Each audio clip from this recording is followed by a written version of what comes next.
But we've convinced ourselves that the human mind should operate like a machine that never breaks down.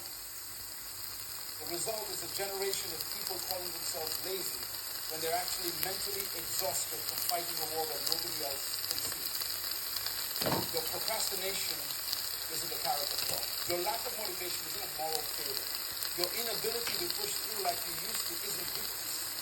It's your mind waving a white flag after years of combat without proper rest. The most successful woman in the company collapsed in the middle of a board meeting.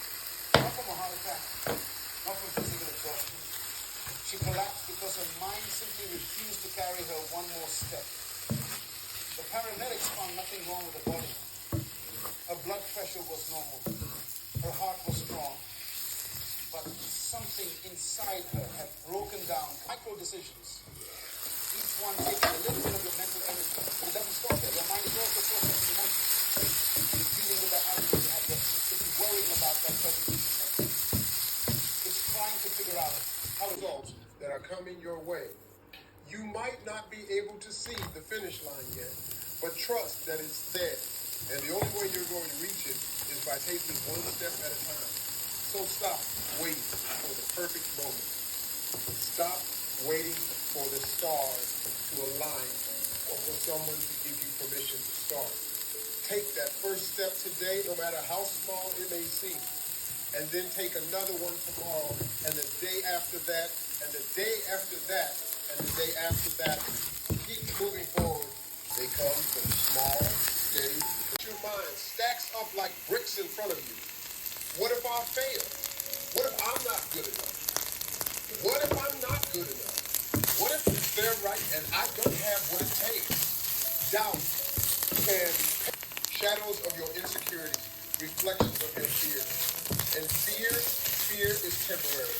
The pain of failing might still, but it fades. The regret of never trying, that lingers. And let's talk about fear for a moment.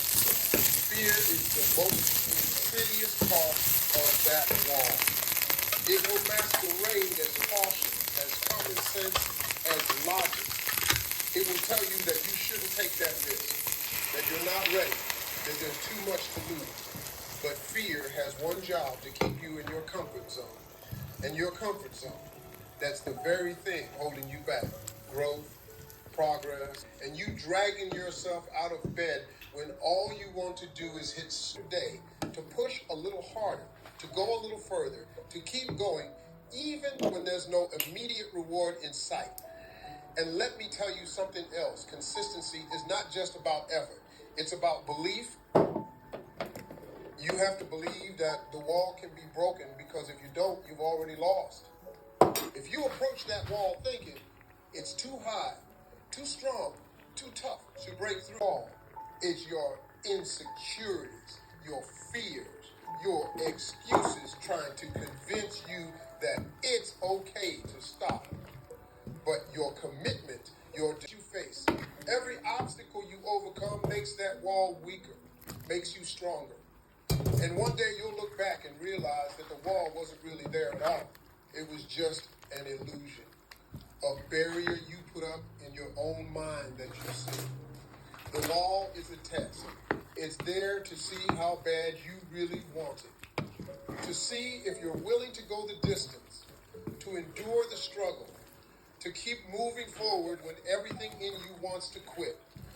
Most people will stop at the wall. They'll make their excuses, let their fears take over and walk away.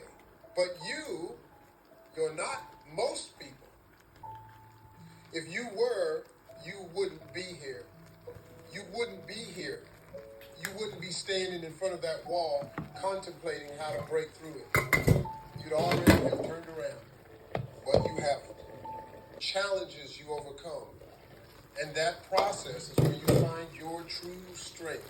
That's where you develop the skills, the mindset, and the resilience to not only achieve success, but to sustain it. Success doesn't just come to those who want it. It comes to those who are willing to put in the work, day in. It's about doing the right things over